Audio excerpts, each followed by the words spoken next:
Banky special. Yeah. Pure deliciousness. Pure deliciousness, man. My name is Banky, man. Everybody calls me Banky. That's the name that I got from my grandmother when I was young.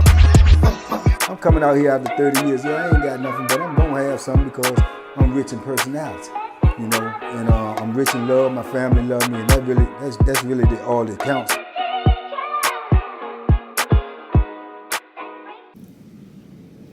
Shout out to everybody out there on Team Banky Pound, man. I appreciate the love. I appreciate the support, man. We rolling with these 33 years of prison stories, man. I appreciate the love. Everybody who subscribed, everybody who's hitting that like button, man. I wish it was more, but everybody who is, I appreciate the love. Everybody who leave me a comment, I try to read them, and I try to at least give you a response back, man, if it ain't nothing but to let you know that I've read it. So I appreciate that, man. We're going to keep it rolling. We're going to keep it moving. Y'all stay tuned. I got a new podcast coming out soon with my man, Troy Catchmore. It's going to be called Living Life After Life Podcast. You know, he did 26 years in prison himself for a crime that he did not commit. We'll get into all of that during the podcast. We got some heavy hitters coming through the podcast, so y'all stay tuned for that. And I'm going to get back on this workout, so I'm going to start a workout channel, help me get back in shape, you know. So y'all stay tuned, man. Hopefully y'all follow me on this journey, and we're going to keep it pushing, man, 2022 and beyond. Big love. Today, man, I want to dedicate this video to my brother, man, my little brother, Josiah Graham. You know, like I said, I read the comments, man. My brother hit me with a comment about, you know, the last video I did, DC versus everybody, just talking about the different things that happened, you know, in prison, the different incidents or whatnot. And he wanted to know about a particular incident, man, and asked me to do a video about it. So I'm going to try to do this video about, you know, dudes, man, losing their eye in prison, man. That is a serious thing in there, man. And he wanted to know particulars about if I ever knew anybody or seen anybody, you know, to get in an incident that caused them to, you know, lose their eye. And I have, you know, and unfortunately, you know, and I've known of many of them. You know, I think in prison I may have seen more dudes, you know, or lose their eye or one eye than I have out in society everywhere in my life, man.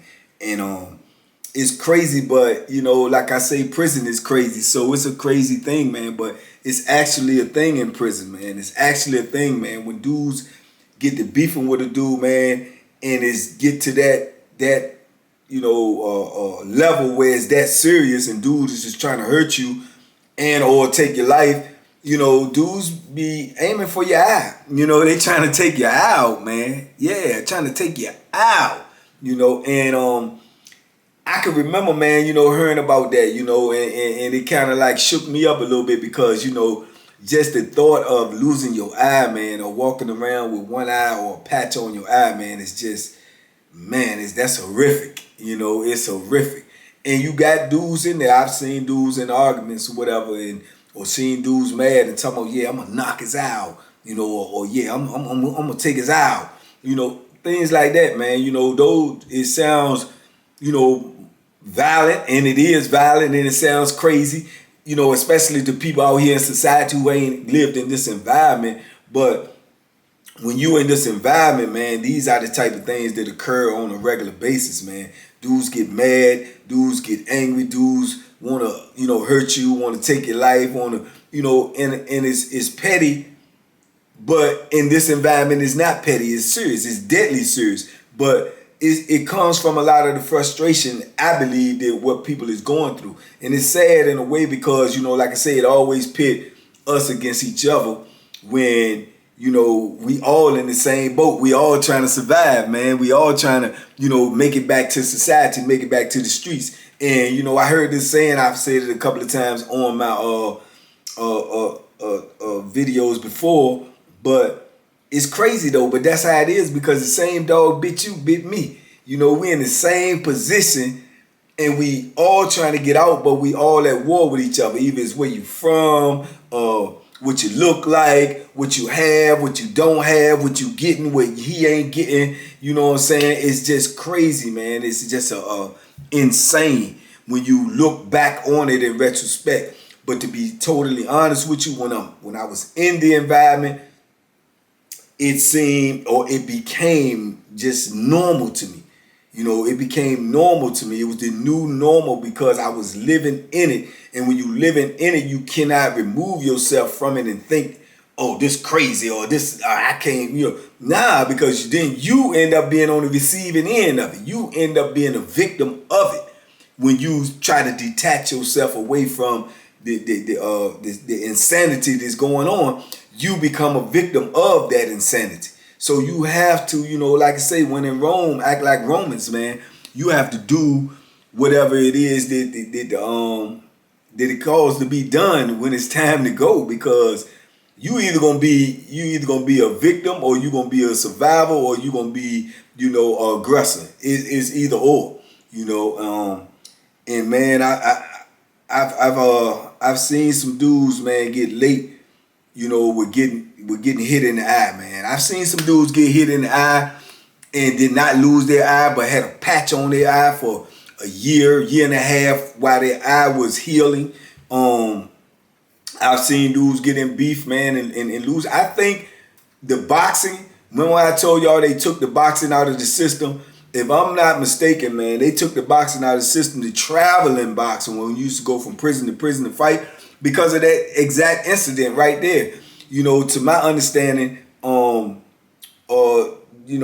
institution went to the other institution, and they would, when you go to the other institution, they had the big ring set out either in the gym or either on the yard, and then they have all the people out there watching the fights or whatnot, and one prison went to another prison, and the dude was in the ring, and he was a dude that had did something to either one of his kinfolks or one of his brothers, and the dude seen him, and when he came there to fight, man, he jumped in the ring and ran up on him and bang, bang, started hitting him with the Bethlehem, and he caught him in the eye, and he put that dude's eye out. That dude lost his eye, and fortunately he did survive, but he lost his eye. And, that was just total chaos. They shut the whole compound down. They had to get prisoners out of there that didn't belong in there. They came there for the boxing event. They had to separate the prisoners. Other dudes started fighting. It was just pure chaos. It's like a mini riot. So that right there was what actually shut down the traveling and boxing. So that was the end of that. It was no more traveling. They continued to have boxing in prison, but like I said, you had to fight the dudes that was on your institution, and or if your institution would bring people in, like military dudes, AAU dudes, or different type of dudes like that to bring in to have exhibition matches or whatnot. Other than that, the traveling was gone. You know what I'm saying? Because of that eye incident. And like I say, I've spoke about this on my channel before about different incidents about losing the eye. I remember I talked to y'all about my homeboy Arty. If y'all can remember, go back to the Arty story. I always say refer to the Queen Francine, because she knows all of these stories and probably can pull up the whatever you call it, the link. But yeah, Arty had, was a dude that was from out that city, man. That was getting money and was, was well known and was a slick dude in prison, a dude that handled his business, get money, was fly, had, everything going on that you could possibly have going on in a prison. But, then the dudes robbed him or whatever, and he, he felt bad about the situation, and he felt like he had to strike back, and he made his move. And when he made his move, within that incident, one of them dudes got hit in the eye, and he lost his eye. And Archie went through, like I say, in prison, everything is going to be a lose-lose. If you win the battle, you're going to lose the war, because you still going to have to deal with the administration. They still going to deal with you because they got to duck them lawsuits. You know what I'm saying? So you going to be punished, regardless of what the outcome be. Now, of course, you still want the outcome to be in your favor, because if it's not in your favor, you're going to be the one that's end up, going through what you got to go through medically, and then, hopefully you survive. So it's a lose-lose situation all the way around the board. But one of them dudes ended up losing his eye, man, and Archie went through a whole lot of stuff, man, and ended up being in the hole for years. And then, like I say, for him not really being locked up that long, or not really, knowing the system like that, when you go back there in that segregation, man, long-term segregation, 6 months, a year, 2 years, 3, man, that stuff has a psychological effect on you. It would drive you crazy, and it would make you think that, you in the piss of hell, like this is it. This is how I'm gonna live my life. This is, you know, and you know, you just in a cell, just one cell with concrete and steel and a bed and a commode and a sink, and that's it. That's it. Every day, all day, 24/7, 365. When you come out to take a shower every 3 days, you escorted to the shower with shackles and handcuffs on, and you come back from the shower within 15 minutes. Other than that, you ain't going nowhere unless you go out to rec once a week in a cage for an hour and come back in. Other than that, this is what you're looking at. You know, your whole life is within these four walls. You see, so that would drive a man crazy, man. Over time, it becomes, you know, exhausting. It becomes mentally exhausting, spiritually exhausting, you know, physically exhausting.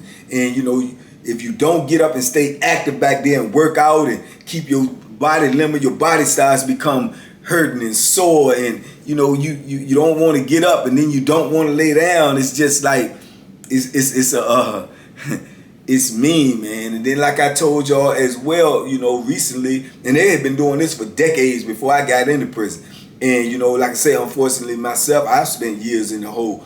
But all of these people who spent years in the hole, some people who spent decades in the hole, you know, consecutively, straight, now they rule that this is unconstitutional. You know what I'm saying? This is inhumane. This is cruel and unusual punishment. But you've been doing this for, you know, centuries. You know, so it's crazy. And there's going to be no compensation for the people who've already done that time in the hole. It's just like it's over, it's done. But for the next people, they can't do that. If they got to keep you in the hole now for whatever the incident may be for a significant amount of time, I don't know exactly what the time is, but if they have to do that now, they literally have to transfer you to another institution, because the reason they use for holding you in the hole for whatever incident that you was involved in, they'll say you are a threat and a danger to the orderly operations of the institution, so they can't let you out.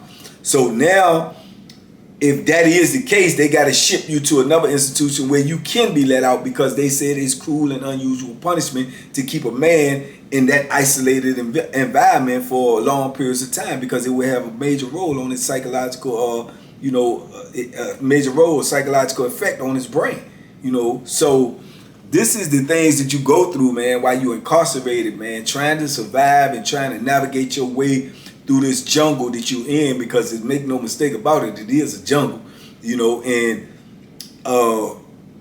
in the comments in the DC versus everybody comment too, when I spoke about Mustafa and how he carried it and what he did, I seen a couple of comments that said, you know, that Mustafa was, you know, like an animal, or he was vicious, and he was, you know, he shouldn't be getting praised. But and I can understand that, and I can respect that opinion, but you also have to look at the situation on both sides. Mustafa could have very well been the one receiving the treatment that he was dishing out.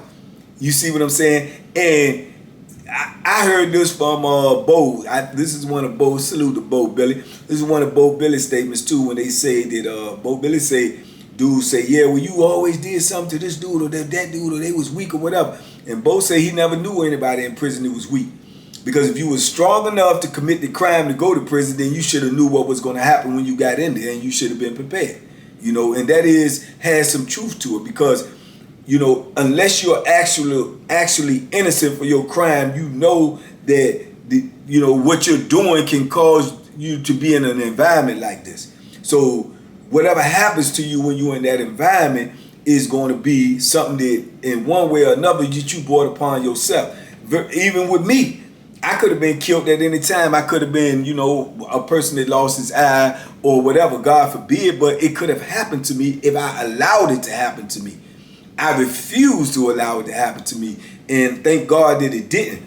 You know, and it ain't like over the years, ain't no dudes want to take my eye out or take my life, because I'm quite sure I can I can form a line of the people that wanted to do it if I would have allowed them to do it. But I did not allow them to do it, and I refused to allow them. I would have rather have lost my life than to have lost my eye. That's just me personally, you know, because I could not imagine waking up every day looking in the mirror, you know, knowing that I done let somebody, you know, knock my eye out, you know, and I wouldn't even want to look at myself. So, you know, and then, you know, like I say, that some dudes that I have known that happened to, and, you know, that they actually survived the incident, because some people don't survive that incident. You know, they don't survive that incident. I know a dude, and it's rumors about who did it, which I won't get into. But even on Mecklenburg, I can remember when the dude was, Derek S. I don't know if you was there during this time when they found the dude on the yacht on Mecklenburg with the pencil, stuck through his eye. And he lost his life because they said there's not that much distance between the back of the eye and the brain. So if you get hit in your eye, you very well might not only lose your eye, you may lose your life. So you're fortunate in some type of way to, survive being hit in your eye. And I know that sounds crazy, but even if you keep your eye, you lose your eye, you keep your life. So, it's a thin line between that right there, man. But it goes down in that penitentiary like that, man. You have dudes who target that eye. And you have dudes who, when they pick that Bethlehem up, they targeting your face. They ain't trying to hit nothing below your head.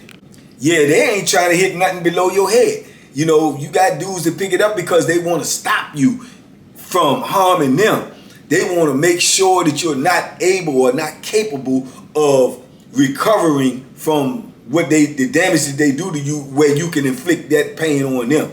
You know what I'm saying? And truth be told, most dudes, that sling that Bethlehem, man, they can say different, but a lot of it too is out of fear of, it happening to them. I'm gonna get you before you get me. Because I ain't never met nobody in prison as long as I was in there that want to, take that Bethlehem, man. Nobody wants that to happen to them. Nobody. So, you strike first or you be struck. You bite or you be bitten. It's simple as that. And I've known dudes that lost their eye too, man. I know one dude named D from Richmond, man, and his eye looked, vicious. He had scar tissue all around his eye, whatever. He said that the police shot him in the eye, apprehending him, and he had this great big lawsuit thing going on for years with it. And the cops supposedly had done it when he was unarmed and had his hands up and shot him in his eye.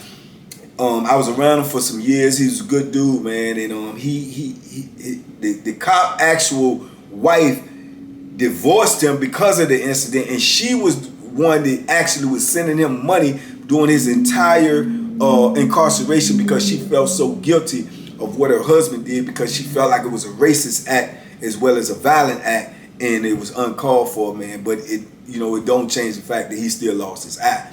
And losing his eye changed his whole attitude, man. D would boom snap off in a minute. And he was a cool dude, and he was a small dude, very small dude, but he had a viciousness to him, man, because of his incident, and he felt like people stared at him all the time or looked at him all the time or, perceived him in a certain way, which made him have a chip on his shoulder where he always was willing to strike back. If he thought you said something wrong or he didn't like the tone of your voice, he would bop back at you.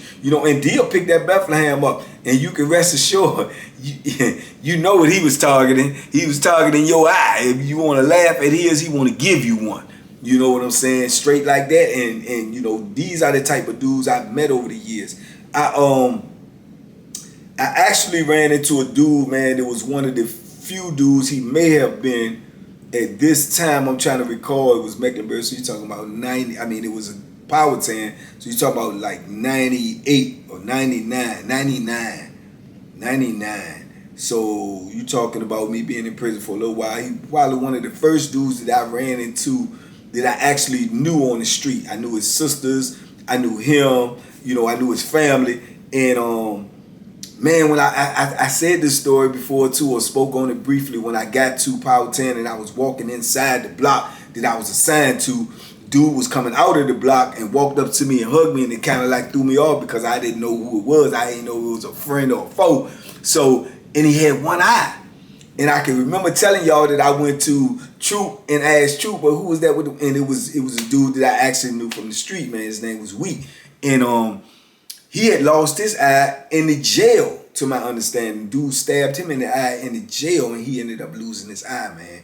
And Wheat, man, he was a good dude, man. He was a good dude, and he, he wasn't like a dude that had a lot of larceny with him, not to me, that I understood or that I experience while I was around him, man. But he caught a lot of flack about that eye too, because like I say, in prison, man, dudes are vicious, man. They, if they see a flaw in you, they gonna, harp on it. They're gonna say something about it the first time they get mad at you, the first time they get in an argument with you. And that alone can escalate the situation. Whereas it's a normal argument, but now you saying something about my eye, which is something that, I cannot fix, or something that's, that probably bother me psychologically, mentally, and whatever, and then you talking about it. So that can escalate the situation and turn it into something even bigger than what it could have been. And Week was real good at basketball, man. He used to be cooking dudes out there on that basketball court, even with the one eye. But as soon as he do, and he be busting the dude butt out there, the first thing a dude do is say something about his eye. And I used to, speak up myself when they did that, because I felt like it was petty, man. I felt like it was some sucker stuff, and and you talking about something that's serious, man. You talking about something that's serious, and this is a basketball game. So yeah, we used to catch a lot of flack about that eye situation as well, man. But man, I've known dudes, like I said, over the years, man, and I've met them. And they already had already occurred to them when I met them. And you can tell it in their attitude, man. And I've talked to some dudes and they've told me the story of how they ended up losing their eye, man. And it was horrific, man. I remember this one dude I was around, and he had lost his eye, man. He had told me on another institution. And he said him and the dude that had beef on the basketball court, and they had got the rumbling, and he got the best of the dude. So, he thought the situation was dead, it was squashed. And he said about 2 weeks later, he was going out on the court. And, like I told you, we go out in a line and all of this when everybody's filing to the yard. And he said, man, dude just ran up behind him and swung around him, man, like a punch, man. But he hit him dead in his eye, man. And he said he just could remember just this big, throbbing pain in his head and holding his eye. And he said fell down and curled up in a fetal position. And he said when he woke up, he was in the hospital, man. He woke up, he got a patch on his eye, he looking out of one eye, and the people done told him, that he lost his eye, they couldn't save his eye, man. And that joint devastated him psychologically. And I mean, I can only imagine. When I'm listening to him telling me this, I'm cringing, and I could feel myself just keep blinking, because I'm thinking, putting myself in that situation, man. And it messed him up, man. He was vicious, man. I mean, he was vicious. And to be honest with you, I felt like he wanted to take somebody else's eye, and I can understand that. I can feel that, because I know, as bad as it sounds, that's probably how I would feel. Because I know if it happened to me, man, I just would have been a different type of cat, man. I would have been, I don't even know, like I said, I don't even know if I would have wanted to live. I know that I would have been a vicious type of cat, because I would have felt that pain, and it's something that you can't get around, because you're going to see it every day. Every day you see you're going to see that. And man, I don't know if I could have dealt with that, So I know it took a lot of strength for them dudes to deal with that type of situation. And like I said, it's always going to bring about problems, because as soon as you get in a disagreement with somebody, that's what they're going to say. Man, they're going to call you Cyclops, or they're going to call you One Eye. And, you know what I'm saying? That's how you lost your eye, running your mouth, It's no love in prison, man. It's just vicious, and it's like, they're going to give it to you verbally, physically, whatever. It's just not an environment where you're going to get any type of love. You know what I'm saying? Any type of love, man. So it's survival of the fittest when you in there, man. That's why I say again and again and again, if you on these streets, you are winning. Winning, man. Because you don't want to live like this. You don't want to be in these positions. Like I say, you got dudes that's in there, man, and they just straight on survival mode, because that's the mode they got to be on. And you get caught slipping one time, just once, that could be it for you. You could lose an eye. You could lose your life. You could get $150. You can get scarred on the face. You can get sliced across the throat with a razor blade. It's got a lot of dudes. You can get a colostomy bag. All of that. Just like you got dudes that target your eye, you got dudes that try to hit you in the side because they want you to wear a colostomy bag. And you get some dudes that have to wear them things for years, and some people who have to wear them forever. So it's a dangerous environment, man. It's just what it is. It is what it is. So, you people can hear these stories and say, about the dudes, about how violent they are, but you always got to look at both sides. Either if they're gonna either be that way or they're gonna be at risk of that being them being on the receiving end of that. Period. That's just it. Because like I said, you don't have to bother nobody. You don't have to antagonize nobody. You just have to be in prison to be around trouble, to be around chaos, to be around violence, to be around larceny and pettiness and tomfoolery and trickery. And you're going to be around it. There's no getting out of it. There's no escape. There's no release. There's no, well, I need a break. I can't deal with it today. Okay, stay in your cell. You stay in your cell, your cellie might got a problem with you. You know what I'm saying? There's no escape, man. There's no escape from prison. None whatsoever. You know what I'm saying? So, man, it's vicious when I think about it, man. When I think about it, and like I said, I've never seen a dude in prison with one eye, man, and I wonder what happened to him. And even with Wheat, my homeboy, I never asked him. I heard from other people. I couldn't even get the courage to ask him what happened to his eye. Because when I had last seen him on the street as a teenager, he had his eye. So when I did see him again, he didn't have. I never had the courage to ask him to tell me about it because I knew he already caught so much flack about his eye. People asked him, what happened to your eye, man? Or when you lose your eye? Or that happened when you were locked? I never did. I heard the story from someone else, and I never did. And I talked to Wheat every day when I was there until he left or I left. I would forget who left first. I believe it was me, but you know, I never asked him personally. And he got out before me, and unfortunately, man, he got out. He was working and doing his thing, and he ended up going to another state, man. And for whatever reason or whatever happened, I don't know the details, man. But he ended up getting killed in another state, and that was I heard that news. It was tragic, man, because like I say, at heart he was a good dude.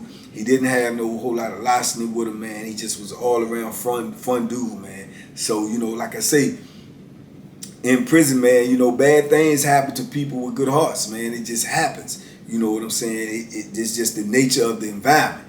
And losing your eye and protecting your eye is monumental in there, because you definitely can believe dudes will try to target your eye. Dudes will they will literally tell you, yeah, I'm gonna try to knock his eye out. I want him to remember me, you know, over something that's petty.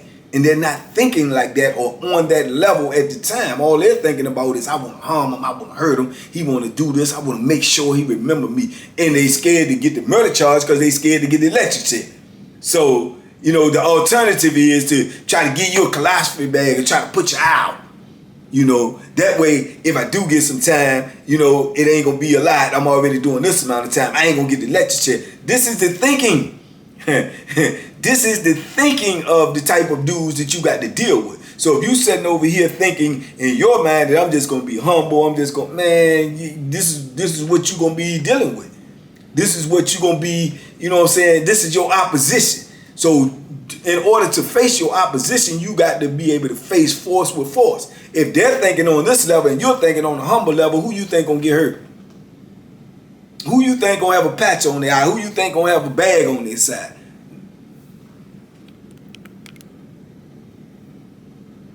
Yeah, that's gonna be the one that's not thinking on that level. You got to think on the level of the environment that you in order to survive.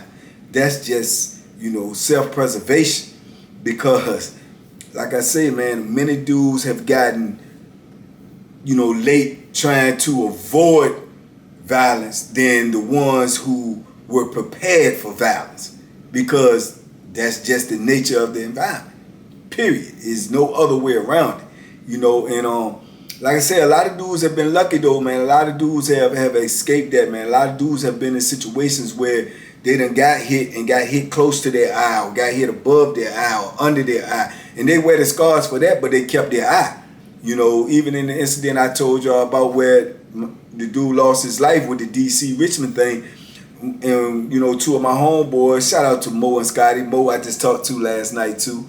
I'm still waiting to get him down here on this platform and tell y'all about that incident.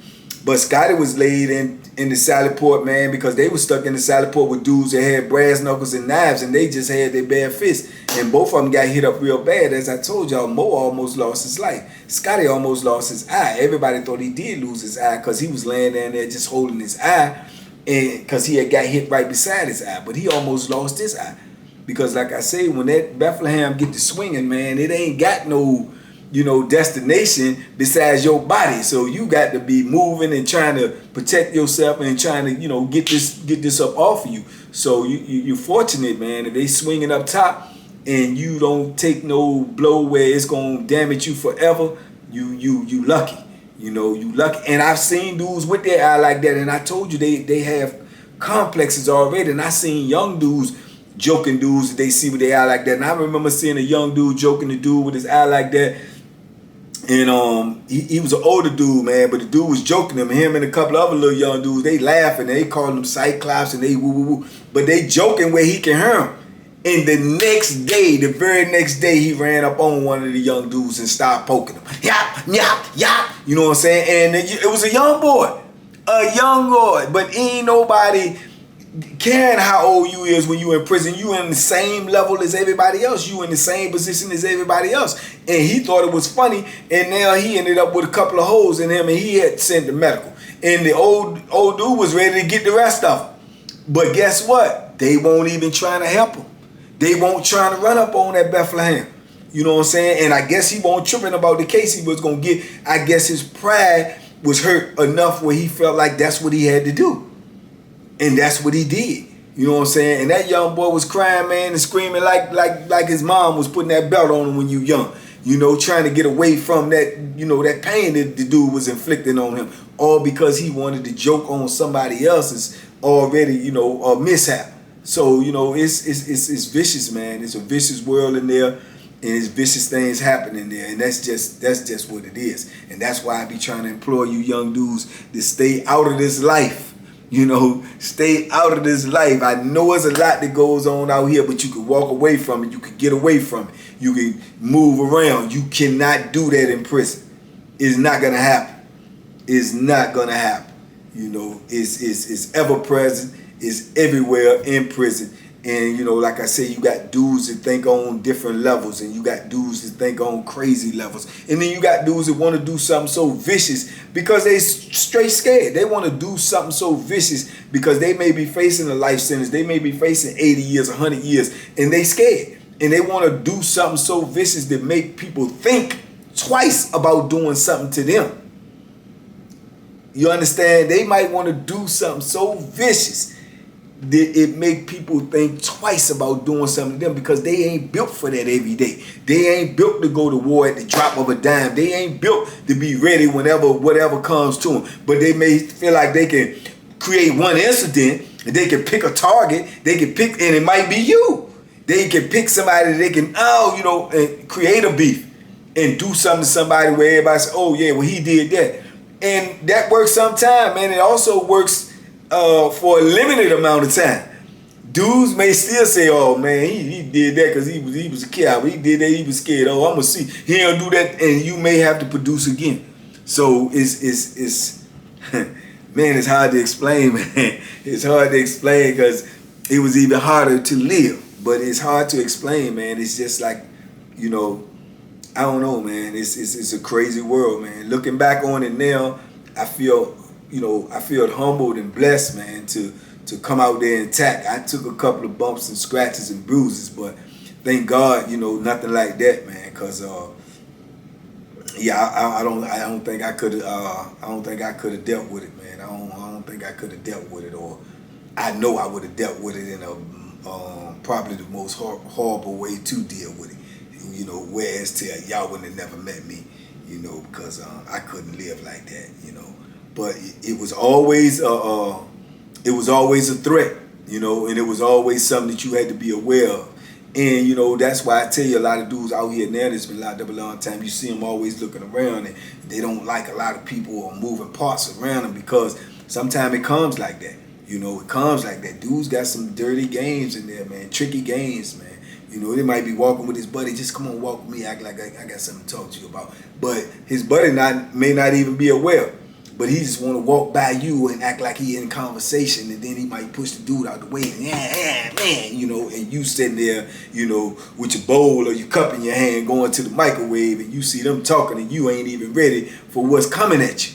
You know what I'm saying? And before you know it, it's too late. So a lot of times you see dudes that they always looking around, or people walk by them and they like this. I do it. You know, I try to wean myself out of it, but I'm 2 years and a couple of months out here, and I still do it. You know, in stores, and especially when I'm around a lot of dudes and they moving around, I'm like, yeah, you know, what you doing?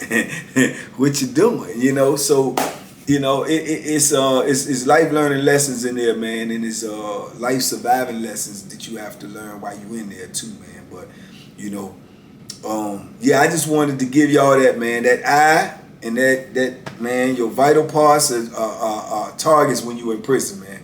And I think, just from my perspective, a lot of the reasons is because a dude want to make sure that you are not able to retaliate. He want to make sure that you are not able to overcome the blow that he inflict on you, where you can overpower him and either possibly take his life or do more damage to him. So that's why they try to make the blows or the strikes on you vicious enough to put you down and possibly put you out. You know, so dangerous game in there, man. Dangerous game in penitentiary, man. And yeah, you have to be on point at all times. But anyway, man, I wanted to drop that on y'all real quick, and you know, an ode to my boy Josiah Esquire. Josiah Graham Esquire, shout out to him, my little bro out there in Miami. Can't wait to get back out there, bro.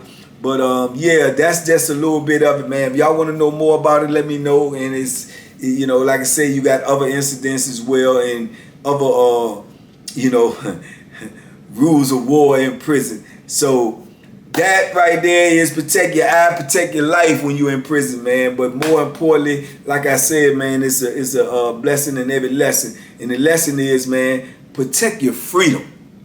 Protect your freedom while you out here, so you never have to deal with that type of life. You never have to go in there and deal with that. You know, your eyesight can stay 20/20 out here, man, and you can look through both eyes with confidence, man, and be able to see the world the way it should be seen, man, in the free world. So, you know, young fellas, man, take note of these things, man. Take note of these things, and stay free.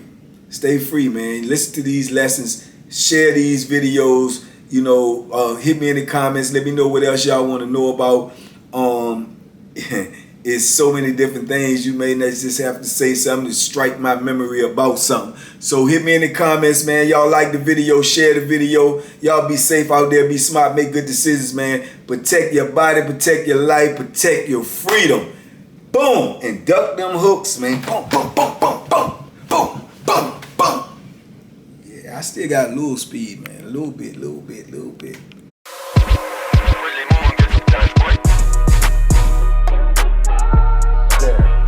The Banky special. Yeah. Pure deliciousness. Pure deliciousness, man.